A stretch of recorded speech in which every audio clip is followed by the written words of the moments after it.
Dusan Vlahovic ayaa si aad u cambaareeyay wararka sheegaya in uu dagaal ka dhac qarxay qolka lebiska xulka qaranka Serbia ee koobka adduunka ka qaybgalaya.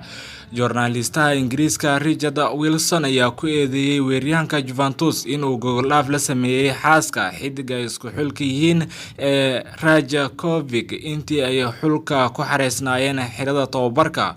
waxaana la sheegay in sababta ahayd in kursiga keedka la dhigo maadaama uu boos joogta uu ka heysay xulka Serbia.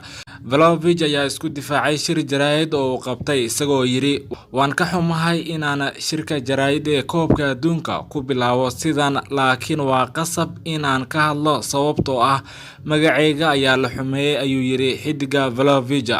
waxaan maqlayay arintan inkastoo lama filaan ay ugu noqotay ayuu yiri xidigana.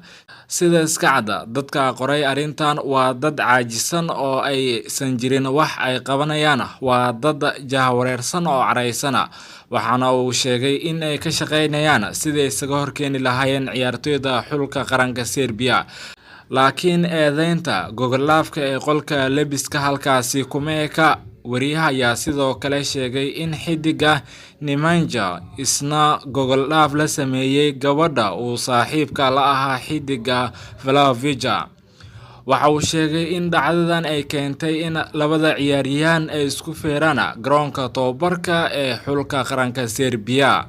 Serbia waxay jimcaha la ciyaareysaa xulka qaranka Switzerland waxayna u baahan yihiin guul si ay ugu soo gudbaan wareegga 16 ee tartanka koobka adduunka ee ka socda dalka Qatar.